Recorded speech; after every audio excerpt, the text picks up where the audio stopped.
কালকে দেখেছেন হবিগঞ্জে কি হয়েছে। আপনার এখানে যুদ্ধ হতো, জুলাই যুদ্ধ, আর সেখানে আমাদের যারা নেতৃত্ব দিয়েছিল, যারা আপনাদেরকে এই জুলাই যুদ্ধের সেনাপতি ছিল, তাদের প্রতি কি ব্যবহার করা হয়েছে আমি নিন্দা জানাই। তারেক রহমান সাহেব, আপনার লজ্জা পাওয়া উচিত ছিল। ওরা যদি মামলা করতো কি হইতো, কি হইতো? মাননীয় বিরোধী নেতাকে অনুরোধ করব, আমরা আজকে নিন্দা জানাই জনাব তারেক রহমান প্রধানমন্ত্রীকে, যাদের কারণে আজকে আপনি মুক্ত হয়ে প্রধানমন্ত্রীর চেয়ারে বসে ঘুরে ফেরে বেড়াচ্ছেন গেঞ্জিকে দিয়ে। এই গেঞ্জির পিছনে কে? এই জুলাই যোদ্ধারা, আর তাদের গায়ে আপনি বাঁশ দিয়ে যান। বাংলাদেশকে যদি আমরা বৈষম্য বিরোধী করতে চাই, যদি গণতান্ত্রিক মূল্যবোধ অব্যাহত রাখতে চাই, তাহলে সব সময় আমাদের তরুণদের রক্ত প্রস্তুত রাখতে হবে। জগন্নাথ কলেজ থেকে এইচএসসি পাশ করেছিলাম 70 সনে, তারপরে ভর্তি হয়েছিলাম একই কলেজে, তারপরে মার্চ থেকে যুদ্ধে গিয়েছিলাম, আর 24শে জুলাই আমার বয়স হলো 75। তখন তো আর আপনাদের সঙ্গে ওই সারিতে যোগদান করা সম্ভব ছিল না, কিন্তু আমার 4 জন নাতনি ইউনিভার্সিটি পড়ে। আল্লাহকে শুকরিয়া, 4 জন আপনাদের সঙ্গে সমবেত হতে পেরেছিল, তারা রাস্তায় নেমেছিল, বিশ্ববিদ্যালয়ে কাজ করেছিল, শুকরিয়া জানাই। তবে তারা দুর্ভাগা, তারা শহীদ হতে পারে নাই, আহত হতে পারে নাই। আপনারা ভাগ্যবান, আপনার দেশের জন্য, এদেশের জনগণের জন্য, মানুষের কল্যাণের জন্য, দেশকে ফ্যাসিবাদ মুক্ত করার জন্য, জনগণের অধিকার প্রতিষ্ঠা করার জন্য আপনারা কেউ চোখ দিয়ে, কেউ বুকে রক্ত দিয়ে, কেউ জীবন দিয়ে আজকে আমাদেরকে মুক্ত করেছেন। আমরা আপনাদের কাছে কৃতজ্ঞ। আমি মনে করি জাতি আজীবন আপনাদের কাছে মুগ্ধ থাকবে। আজকে যে কথা বলেছে মুগ্ধের পিতা, আমরা তখনই বলেছি যে এই যুদ্ধ যতক্ষণ তরুণরা এগিয়ে না আসবে, ততক্ষণ পর্যন্ত যুদ্ধ আমরা জয়ী হতে পারবো না।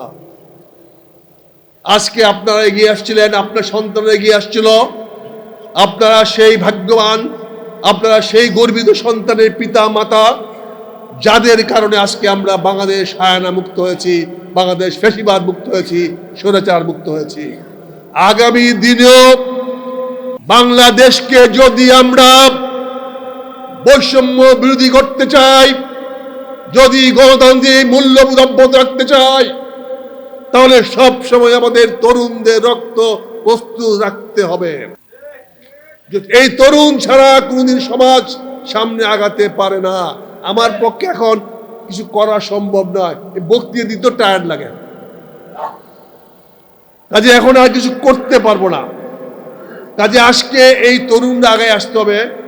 আজকের এই মতবিনিময় সভা অনুষ্ঠান করার জন্য আমি জামাতে আমিরের কাছে কৃতজ্ঞতা জানাচ্ছি। এমন করে এই ধারাটাকে অব্যাহত রাখতে হবে, এমন করে সামনে এগিয়ে যেতে হবে, এই স্পৃহা যেন বন্ধ না হয়। যুদ্ধ আমাদের ক্ষান্ত হয় নাই, সময়ের সঙ্গে রণাঙ্গনের সঙ্গে পরিবর্তন হয়। কালকে দেখেছেন হবিগঞ্জে কি হয়েছে।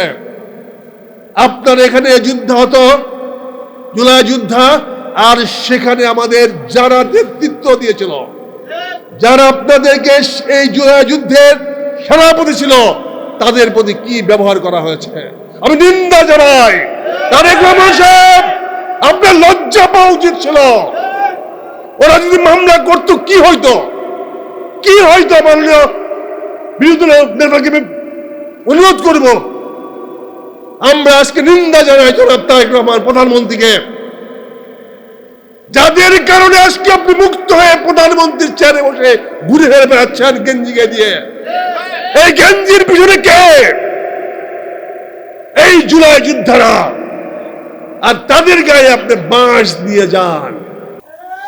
এই দিন না, আরো দিন আছে, এই দিনে নিয়ে যাবে, সেই দিনের কাছে সাবধান সাবধান সাবধান। আসসালামু আলাইকুম। আসসালামু আলাইকুম ওয়া রাহমাতুল্লাহ।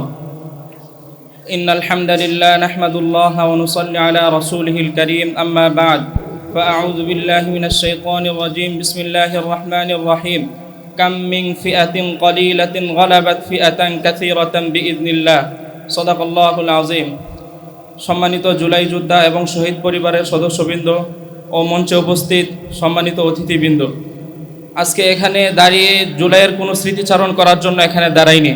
কারণ জুলাইকে নতুন করে স্মৃতিচারণ করা, কোনো দিন তারিখ নির্ধারণ করে স্মৃতিচারণ আমাদের করতে হয় না।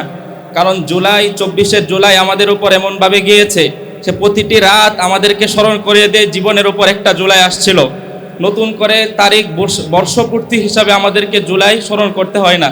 এখানে প্রতিটা আহত রাতে যখন ঘুমাইতে পারে না তখন তাদের স্মরণ প্রতিটি রাতেই হয় যে তাদের উপরে একটি জুলাই আসছিল, যার কারণে তারা এখনও সেই জুলাইয়ের জন্য চোখের পানি ফেলতে হয়। আমি শুধু আপনাদেরকে একটি সুসংবাদ শোনাতে চাই, একটি আশার বাণী শোনাতে চাই।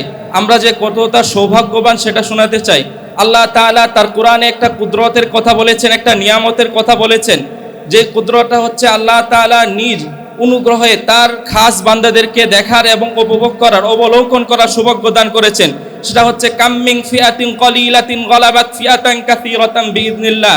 আল্লাহ তাআলা যুগে যুগে আল্লাহ তাআলা নিজ অনুগ্রহে অনেক ছোট দলকে বড় বড় দল, শক্তিশালী দলের বিরুদ্ধে জয়ী করেছেন। আল্লাহ তাআলা আমাদেরকে ঠিক তেমনই একটি সৌভাগ্যের, একটি নিয়ামতের, কুদরতের অবলোকন করার তৌফিক দান করেছেন, যে আওয়ামী সরকার তার গুন্ডা বাহিনী, পেটোয়া বাহিনী দ্বারা কিভাবে চেষ্টা না করেছে তারা আমাদেরকে দমন করার জন্য, আমাদেরকে ধ্বংস করার জন্য, আমাদেরকে ধমিয়ে দেওয়ার জন্য। কি ছিল আমাদের কাছে? ছিল না কোনো অস্ত্র, ছিল না কোনো লাঠি। আমরা শুধু দাঁড়িয়ে যেতাম বুক চেতিয়ে। তারা যেভাবে ইচ্ছে সেভাবে আমাদেরকে দমন করার চেষ্টা করেছে, কিন্তু আল্লাহ তাআলা নিজ অনুগ্রহে তাদের বিরুদ্ধে আমাদেরকে জয় দান করেছেন। এটাই আল্লাহ তাআলার এক কুদরত, যেটা আমরা নিজ চোখে অবলোকন করার তৌফিক দান করেছেন। এরই সাথে সাথে আমি একটি বড় জাতিকে সতর্ক করতে চাই। আল্লাহ তাআলা কোরআন শরীফের আরেক জায়গায় সতর্ক করে বলেছেন যে আল্লাহ তাআলা অনেক সংখ্যাধিক্যের কারণে অনেকেই অনেক সময় অহংকার করে, তারা সংখ্যাধিক্যের কারণে নিজেদেরকে অনেক কিছু মনে করে। আল্লাহ তাআলা তাদেরকে সতর্ক করে বলেছেন, সংখ্যাধিক্য ইযা জাবাতকুম কাসরাতুকুম ফালাম তুগনি আনকুম শাইআ ওয়া দাকাত আলাইকুমুল আরদু বিমা রাহুবাত সুম্মা ওয়াল্লাইতুম মুদবিরিন। তোমরা সংখ্যাধিক্যের কারণে আজকে যারা নিজেদেরকে অনেক কিছু মনে করতেছো, মানুষের উপর জুলুম করতেছো, মানুষের উপর নিপীড়ন করতেছো, তোমরা মনে রাখো কতদিন আগেও তো তোমরা মাজলুম ছিলে, যেখানে তোমাদের 2 জন নেতাকর্মী ছিল না। তোমাদের নেতাকর্মীরা শীতে কনকনে শীতে চাদর পরে বসেছিল, পাশে মাত্র 2-3 জন নেতাকর্মী ছাড়া কেউ ছিল না। তোমাদের নেতারা মির্জা ফখরুল ইসলাম আলমগীর, উনি দাঁড়িয়ে দাঁড়িয়ে বলতেছিলেন যে আমরা কথা বলতে পারি না, আমাদেরকে গ্রেফতার করে ফেলে, আমরা কথা বলতে পারি না, আমাদেরকে মামলা হামলা করে। কিন্তু আজ কেন তোমরা সেই একই কাজে, একই পথে হাঁটতেছো? যদি তোমরা এভাবে জালেম হয়ে ওঠো, তাহলে তোমাদের জন্য দুঃসংবাদের বাণী হচ্ছে সুম্মা ওয়াল্লাইতুম মুদবিরিন। তোমরাও পথ প্রদর্শন, পৃষ্ঠ প্রদর্শন করে পালাবে, এমন ভাবে পালাবে যেমন ভাবে বিগত সরকার পালিয়েছে। পালিয়েছে এমন ভাবে পালিয়েছে, অন্তত তাদের এত জঘন্যভাবে তারা পালিয়েছে পৃষ্ঠ প্রদর্শন করে। আমি যদি লজ্জার কথা বলি, তারা তাদের অন্তর্বাসগুলো পর্যন্ত নেওয়ার সাহস পায় নাই। ভিডিওতে আপনারা দেখেন নাই, তাদের লজ্জা নিজের প্রাইভেট কাপড়গুলো পর্যন্ত তারা নেওয়ার সময় পায় নাই। এভাবে তোমরা লজ্জাজনকভাবে পালাবে। আমরা বলতেছি না পালাবে, তোমরা যেভাবে নিষ্ঠুর আর জালেম হয়ে উঠতেছো, আল্লাহ তাআলার বাণী অনুযায়ী সুম্মা ওয়াল্লাইতুম মুদবিরিন, তোমরা অবশ্যই পালাতে বাধ্য হবে যদি তোমরা সতর্ক না হও, তোমাদের নেতাকর্মীদেরকে সতর্ক না করো, তোমরা যদি সত্যের পথে ফিরে না আসো। অবশেষে আমি ছোট মাত্র একটি আয়াতের মাধ্যমে শহীদ পরিবারদের দৃষ্টি আকর্ষণ করব। শহীদ পরিবারদেরকে বলবো, আপনাদের যারা প্রিয়জনরা, আপনাদের পিতা, আপনাদের সন্তান, আপনাদের স্বামীরা যারা আজকে শহীদ হয়েছেন, তাদের ব্যাপারে আমি বলবো, তাদের ব্যাপারে আপনারা চিন্তিত হয়েন না, তাদের জন্য আপনারা সুসংবাদ গ্রহণ করুন। আল্লাহ তাআলা তাদেরকে বলেছেন, যারা এই গণ অভ্যুত্থানে শহীদ হয়েছেন, সর্ব উলামায়ে কেরামের সর্বোত্তমে তারা শহীদি মর্যাদা পাবেন। আর যারা শহীদ হয়েছেন তাদের ব্যাপারে আল্লাহ তাআলা বলেছেন, ফারিহিনা বিমা আতাহুমুল্লাহু মিন ফাদলি, তারা আল্লাহ তাআলার পক্ষ থেকে আল্লাহ তাআলার অনুগ্রহে যা পেয়েছে তা নিয়ে সন্তুষ্ট, উৎফুল্ল, আনন্দিত অবস্থায় আছে। তাই তাদেরকে নিয়ে আপনারা চিন্তিত হবেন না। আপনারা শুধু আল্লাহ তাআলার কাছে দোয়া করেন, রোজ কিয়ামতের ময়দানে যেন তাদেরকে উসিলা হিসাবে তাদের জন্য আপনারা জান্নাতে যেতে পারেন ইনশাআল্লাহ। ওয়া মা তাওফীকি ইল্লা বিল্লাহ। আসসালামু আলাইকুম ওয়া রাহমাতুল্লাহ। শহীদ পরিবার আপনারা সবাই ভালো আছেন? ভালো নাই, আমরাও ভালো নাই। নাহমাদুহু ওয়া নুসাল্লি আলা রাসূলিল কারীম। ফাউযু বিল্লাহি মিনাশ শাইতানির রাজিম। বিসমিল্লাহির রহমানির রহিম। উপস্থিত অধ্যকার, আয়োজিত সভার সম্মানিত সভাপতি, প্রধান অতিথি ও বিশেষ অতিথি, উপস্থিত আমার মাতা তার সমতুল্য শহীদ পরিবারের সদস্যবৃন্দ, উপস্থিত সহযোদ্ধা ভাই ও বোনেরা, আমি এখানে এসেছি আজকে শহীদ পরিবার এবং জুলাই যোদ্ধাদের কিছু সমস্যা নিয়ে, কোনো বক্তৃতা দিতে আসি নাই। জাস্ট জুলাই যোদ্ধা এবং শহীদ পরিবারের কিছু সমস্যা নিয়ে আমি এখানে কথা বলবো, কারণ এই তাদের সমস্যাগুলো আমি জানি। কারণ সারা দেশে শহীদ পরিবার এবং জুলাই যোদ্ধাদের নিয়ে কাজ করি, যার জন্য তাদের সমস্যাগুলো তুলে ধরার চেষ্টা করব। আচ্ছা, জুলাই যোদ্ধাদের বর্তমান অবস্থা, মঞ্চে যারা আছেন তারা একটু অবশ্যই বিবেচনা করবেন যে তারা বর্তমানে কী অবস্থায় আছে। আর জুলাই যোদ্ধাদের বর্তমান অবস্থা হলো, এখন আপনি জানেন কারো মাথায় গুলি, রাতে ঘুমাতে পারে না, কারো এখনও পেটে গুলি, কারো শরীরে গুলি, এমনও আছে যে যাদের একজনের শরীরে 350, 400, 500 পর্যন্ত স্প্লিন্টার আছে, তারা রাতে ঘুমাতে পারে না। এরকম অনেক আছে, কারো হাত নাই। আবার এখানে দেখতেছেন যে আমরা সবাই সুন্দর জামা কাপড় পরে আসছি, আমাদের দেখতে অনেক ভালো দেখা যায়, কিন্তু ভিতরে খুলে দেখেন যে কী অবস্থা, খুবই খারাপ অবস্থা। যেটা আপনারা দেখতেছেন না, আমরা কাজ করি, আমরা দেখতেছি। আচ্ছা, এরপরে বলেন এই অবস্থার জন্য আমাদের বর্তমান চিকিৎসা, এখন ঢাকা শহরে কিংবা ঢাকার বাইরে যতগুলো মেডিকেল আছে, আমাদের কোনো চিকিৎসা দেওয়া হচ্ছে না, আমরা কোনো চিকিৎসা পাচ্ছি না। কিন্তু কেন আমরা এই গণঅভ্যুত্থান করে আমরা পঙ্গু হলাম, কিন্তু আমরা চিকিৎসা পাবো না? কিন্তু কেন চিকিৎসা পাবো না, এটা আমরা প্রশ্ন রেখে গেলাম, কেন আমরা চিকিৎসা পাবো না? আপনাদের মাধ্যমে আমরা সমস্ত মেডিকেলের চিকিৎসার ব্যবস্থাটা আমরা চাই। আচ্ছা, এরপরে হলো শুধু চিকিৎসা না, জুলাই যোদ্ধারা বিভিন্ন জায়গায়, বিভিন্ন জেলায় মামলার শিকার হচ্ছে। জুলাই যোদ্ধারা যারা মামলা করছে, ওই মামলার আসামি জামিনে আইসে ওই জুলাই যোদ্ধাকে পিটানো হচ্ছে। আমার কাছে প্রমাণ আছে, পটুয়াখালীর আমাদের শাহাবুদ্দিন ভাই নামে এক জুলাই যোদ্ধা, সে মামলা করছে, আসামি বের হয়ে তার উপরে আঘাত করছে, বারবার আক্রমণ করছে। শুধু এটা পটুয়াখালীতে না, সারা দেশে হচ্ছে। আমরা এটা নিরসন চাই। কি ভাই, আমরা নিরসন চাই।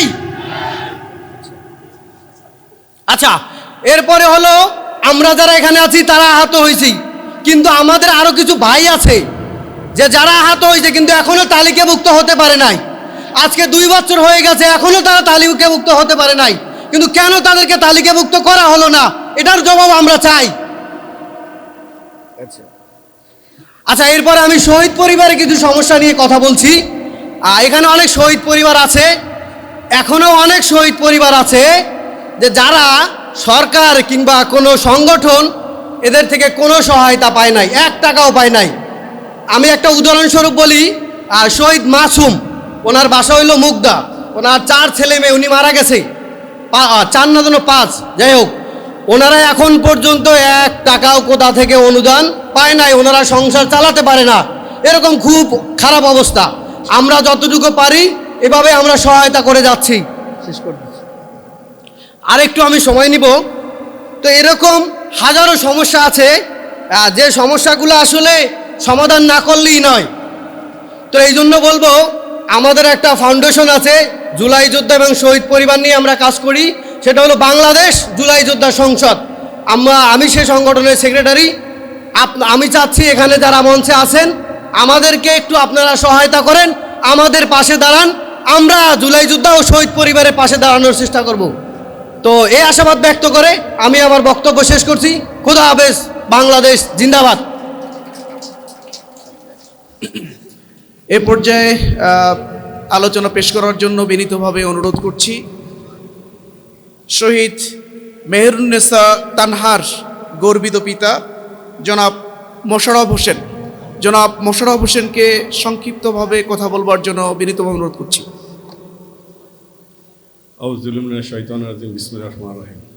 প্রথমেই জুলাই যোদ্ধাদেরকে সালাম জানাই, তারপরে যারা আছে আহত আর যারা শহীদ হয়েছে আল্লাহ যেন তাদেরকে জান্নাতুল ফেরদৌস দান করে।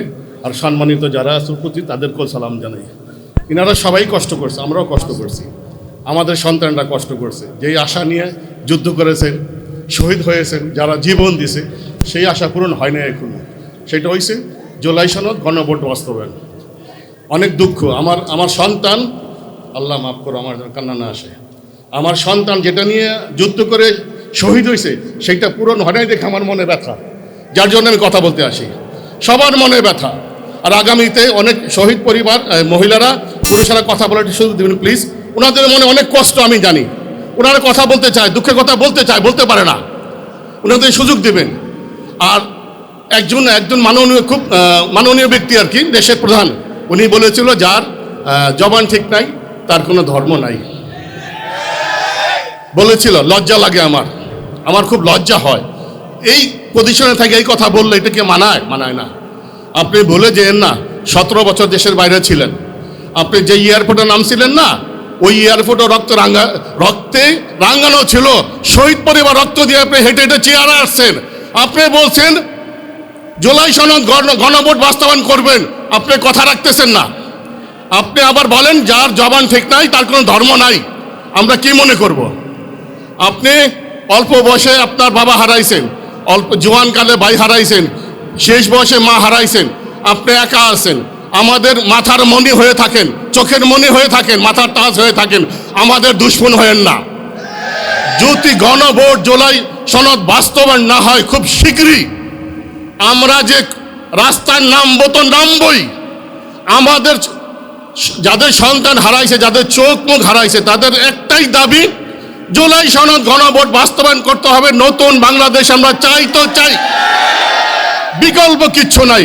আপনাদেরকে বলি খুব শীঘ্রই এটা একটা সিদ্ধান্ত করেন কবে কি করবেন। আমরা বারে বারে এবার আসতে রাজি না, আমাদের আর ভালো লাগে না এখানে দৌড়। আপনি সরকারকে বলেন যে কি করবা, কবে করবা, একটা ডেট দাও। তুমি সময় চাও, সময় নাও, ডেট দাও, ওই ডেটের মধ্যে করবা। না হলে আপনি ডাক দিবেন, আপনারা সবাই চলে আসবো। আর সব সময় আমাদের প্রোগ্রাম হওয়ার সময় এই পর্দার মধ্যে ওই আহত নিহতের ছবি থাকবে, যেন আমাদের বুকের আগুন আরো জ্বলে উঠে, আমরা আরো কিছু বলতে পারি। আমরা সেই ছবি ভাসতে হবে আমাদের চোখের সামনে, আমাদের সন্তানরা কিভাবে জীবন দিছে। এখনো যখন দেখি জুলাই সেই আগস্টের সিনগুলি, মাথা খারাপ হয়ে যায়, পাগল হয়ে যায় যে আমি কেন গেলাম না, আমি কেন মরলাম না। অতএব আপনাদেরকে বলতেছি জলদি করে একটা সিদ্ধান্ত নেয়, সরকারের সাথে বসেন, কবে কি করবেন করেন, আমরা আর পারতেছি না। জুলাই সনদ গণভোট বাস্তবায়ন করতে হবে, বিচার করতে হবে। শেষ কথা, আল্লাহ হাফেজ, সালাম আলাইকুম।